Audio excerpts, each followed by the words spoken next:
folks, and welcome to Subjective Thoughts. And our comic for today is Fire and Ice, Issue 1 by Dynamite. Now, there is violence, fighting, killing, and blood in this one, so if you are in any way squeamish, you have been warned. Also, spoilers. Alright, here's the creative team. I don't recognize anyone from here. And let's move on to the comic. Now, I'm sure quite a few people have known about the movie Fire and Ice, which this is a prequel to. It's a really old movie from the 80s. I think 83. Now, I never watched the movie. I saw a bit of it on TV when I was a kid, but it certainly left an impression. Because when I saw this, I immediately remembered the film. Even the name of it, surprisingly, which oftentimes for me is not the case. And I've heard it's going to be a prequel, and I admit I was interested to see what it's about, so I got the first issue. Now, I did today read up the summary of the movie, or the synopsis. Anyway, I read on Wikipedia what the movie was about, because I never really knew. I also heard online that people think the movie's plot was quite shit. And after reading it, I can see why. There's not. I mean, yeah, some things in the movie don't really connect so well or make sense together, so I can kind of see where people might think it wasn't good. I remember the animation was pretty interesting because there was Frank Frazetta. Frazetta, did he draw that? I think maybe he did. Um, yeah, I think it was his art. I don't know if he sat down and animated it though. Perhaps. I mean, there were just animators who did his style. But anyway, yeah, this is a prequel to what happens in the movie. Which is an interesting choice to do. I mean, wouldn't that have been more interesting to continue? I guess what would you have continued, really? Seeing the I think her name was Tigra and the blonde boy Larn get married. I don't know. Anyway, let's get into the into this one.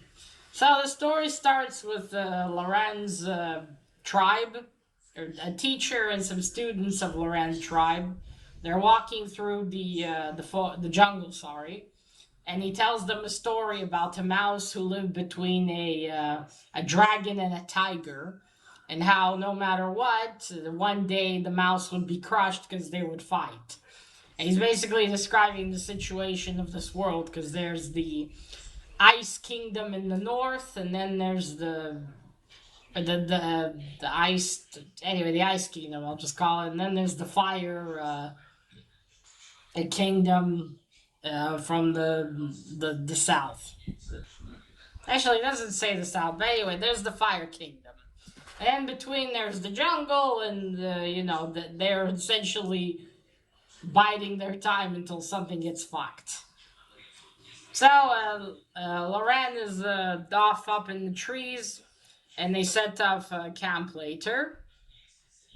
And, he's talking with the students what they want to do in the future, and then, out of nowhere, a spear goes right through the teacher's mouth. I was like, holy shit, that's amazing. And obviously he's dead. The students are like, what the fuck? And then they're ambushed by these subhumanoids.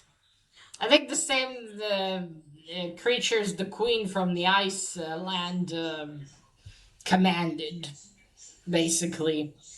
And then her eldest son is there, and he tells them, wait, I told you to keep one alive. And the one that lives is Loran.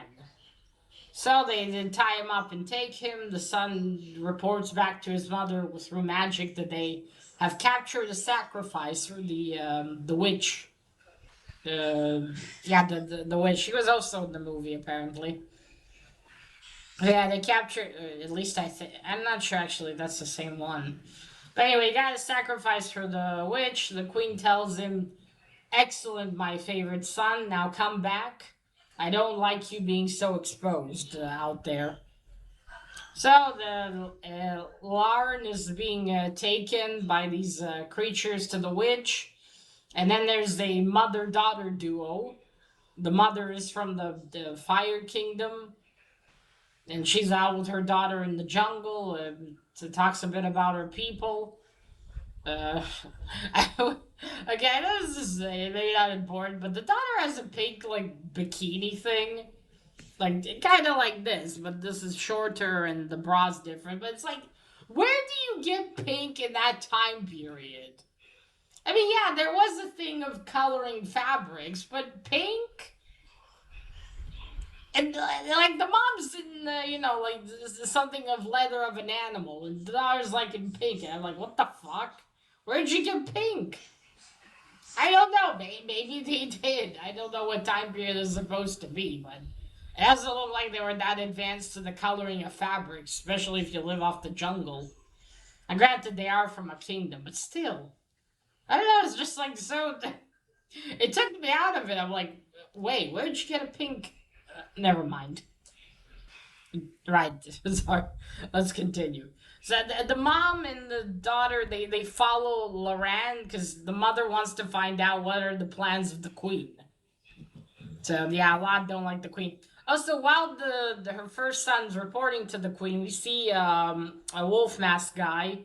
He's standing. Well, he's not. He's pretty far from the castle, but I guess maybe the winds bring her voice to him, and he hears what she tells the son, and then he rides off. By the way, I thought I couldn't remember if the wolf mask guy was and her son, if he was her son for some reason. I forgot what the son looked like. The second son, not the first one. So they follow Loren. Um they bring. Before that, we see the older brother back in the palace talking to his younger brother. That the younger one is the one in the movie. So he's, he's more into books. He has ambition. He wants power. Now, the mother, the queen, she wants to do this ritual, and that's why they kidnapped Larn, is to keep obtaining her powers, which will soon be passed down to her firstborn son. So she's doing this ritual to prevent that from happening still, to allow her to keep her powers. Her eldest son doesn't mind. He's sitting with his brother and he gives him some wine. And he says, "Oh, brother, the older one to the youngest. I just don't remember their names. You should have been the firstborn, or nah, not the firstborn, but you should have been the one to get these powers. It's more your thing." And then then he suddenly gets up and he falls forwards and blood's spewing out of his mouth. It's like, brother, you didn't. And then he's the younger sister standing there with the wine. But I did, brother, poison your wine. And that's then we move on. We're at the witch's hut. They bring in Larn, and she says yes, he will suffice. The subhuman, or I don't know, whatever they are, the army leaves.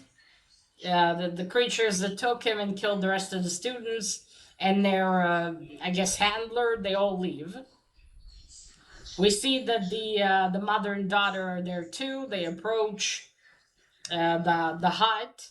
The mother tells her stay here. I forgot to say they have two jaguars, or tigers. No, jaguars. One's white and the other one's black. So she takes the big cats and she goes closer to the hut. Inside the hut, we see the witch and her son, who's maybe a giant, but he's clearly not completely human. So he's sitting there as his mother explains that, Loran will be a much better sacrifice, his blood, because he's seen her do rituals with all sorts of blood from animals. And and they're talking about how her son doesn't like it that she is ally, wants to be the ally of the queen. He doesn't trust her. And the witch says, "Neither do I, my son, but a war is coming and we must take a side." Oh, quite the side to pick. And then suddenly the lady bursts through, yelling, "I've heard enough, witch! Boy, free yourself as you can!" Because she bursts right behind, and you see Loren falling, and the witch is falling, and the tigers go in. She throws her pierce, and it pierces him the side of the belly, the son of the witch. And then they start to, and then they all scatter. Loren runs to one side, and then the lady runs to another, being chased by the witch's son. I'm not sure if the witch is alive or maybe she's just buried under the rubble of the. It's it's more of an actual house with stone and everything. I think somewhat at least. So the son starts chasing her. Her daughter sees her, and the mother yells, "Run!" They start running, and then suddenly they stop. And he's like, "Where is he?" The son's not following them anymore. And we see that the son is standing in front of a horse. There's a bloody big horse, and he's like, "Where the hell did you come from, horse?" From the shadows. And then we see Wolf Mask guy just jump or above him, about jumping down, and says, "He is with me." And then the issue ends. Yeah, right. Sorry. I'll just check something. So no part I missed it. No, I think that was it.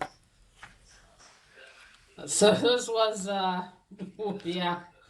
But I forgot to say, when the Wolf Mask guy is like standing not far from her castle, the ice castle, he's on a horse, a big horse.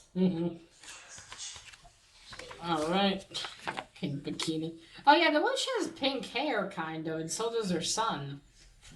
I wonder if she. Well, the lady calls him a giant, so I wonder if she mated with a giant to produce him. Who knows? Ah, yeah. Yeah, okay, yeah. I didn't miss anything. Just in case. Okay. Alright, so let's start with the cover. I have I got the regular cover. I'm not really fussed about it. But like often with Dynamite, man, they had a bajillion covers for this thing. I'll even show you here. It's in the back. Like a shit ton of fucking covers for this thing. There you go. You see? Look at that. There's oh yeah, I have cover A by Bill. Ah, this is by Bill Sienkiewicz. I forgot about that. Yeah, you can see there he is with them. There he is with Tigra, I think her name is. She probably won't appear in the series, but who knows? Oh, there's a virgin. Fucking virgins. Essentially paying for the same thing, but more and without a trade dress. The red one is interesting. I mean, why'd they just do a blank red one? Yeah, there we go. You can see there's the sun, the second sun, I should say. Yeah, so these are the covers. Yeah, so, well, I do love this cover. It is very pretty, I will say. The colors and everything. I'm not sure who this is supposed to be, though. Maybe, again, maybe Tigra, though, again, she doesn't appear in this issue. She probably won't even appear in the story if this is a prequel. Right? She only, although, who knows, maybe. Maybe they'll show her life before she was kidnapped. I do hope we learn more about Wolfman here, because he's pretty interesting. Alright, let me show you the art. The art is by Leonardo Manco, something. I've never heard of him before. You can see there's the story tells, this is quite cute though. You can see there's the mouse. It's quite nice actually. Nice art style. I had some more cartoony, but here you can see the details are much better. This is unfortunately all I can show you though, because it's a new comic. You can see very good detail. Fits very well to this fantasy setting. I wish I could show you Larn, but he's further. You see, there's the teacher with the students and the jungle they walk through. Very pretty, great colors too. So I like the art a lot. It's very beautiful. All right, now for a story. So I will say the good first issue. There's plenty of action at least, and I never watched the movie. This at least wasn't too hard to follow, but you do need to probably watch the movie before reading this, or at least remember what the movie was about, because these are all characters from that movie. Now, since I never watched, I wonder if it's mentioned if she had an eldest son. I was so curious. Did she find out that her youngest murdered her oldest? What is she gonna do? I mean, in the movie, she I don't know, seemed okay with him. She even wanted to kidnap a princess for him, or the Tigra. I don't know. Does that mean he inherits his mother's powers now that his older brother is out of the picture? Interesting.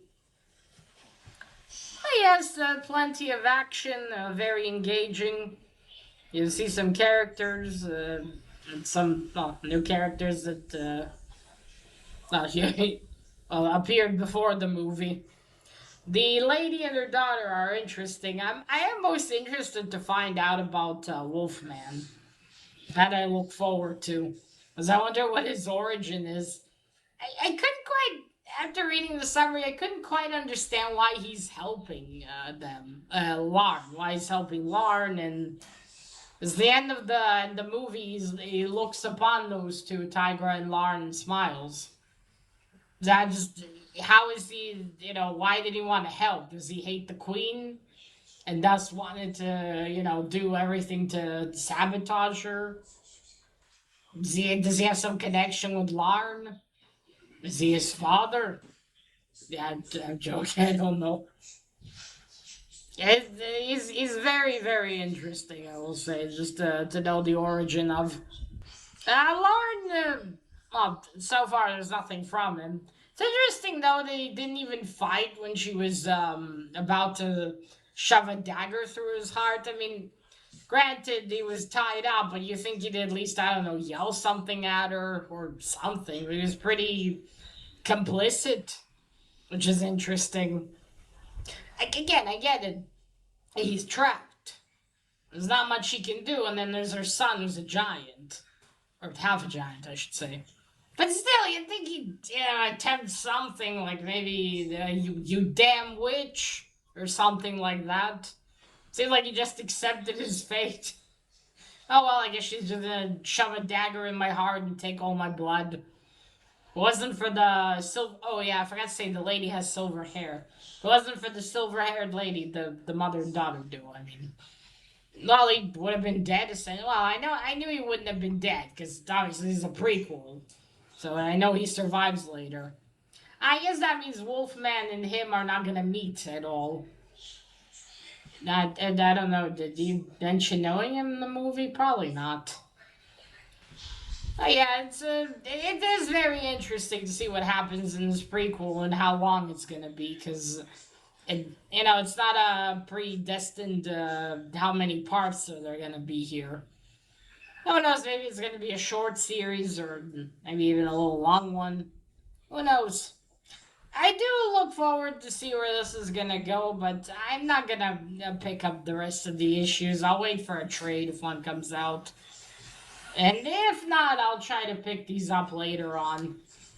I did enjoy this. I love the art. I like the story, but I'm not particularly attached to Fire and Ice or to these characters. I am curious about them, but that's about it. Well, we'll see. I do hope one day I'll get to see where the story went.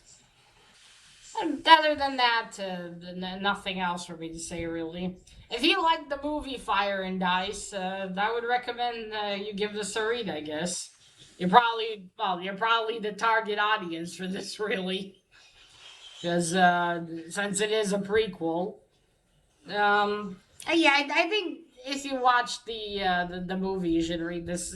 You never watched it. Again, you'd probably be confused about stuff. But still, I think this could be a nice little fantasy series. So maybe give it a look. Read the summary of the movie and then check out the check out the comic. I do think it's a good read. Yeah, that's it. You like fantasy in general, maybe you give this one a try. Alright, so that is it, folks. Let me know what you thought of the first issue of Fire and Ice. Did you like it? Did you not? What do you think of the movie? Did you ever watch the movie? I think quite a few people did. Did you like the characters? Sorry. Alright, folks, so that is it. Now remember, collect what you're passionate about and share it on YouTube. Bye!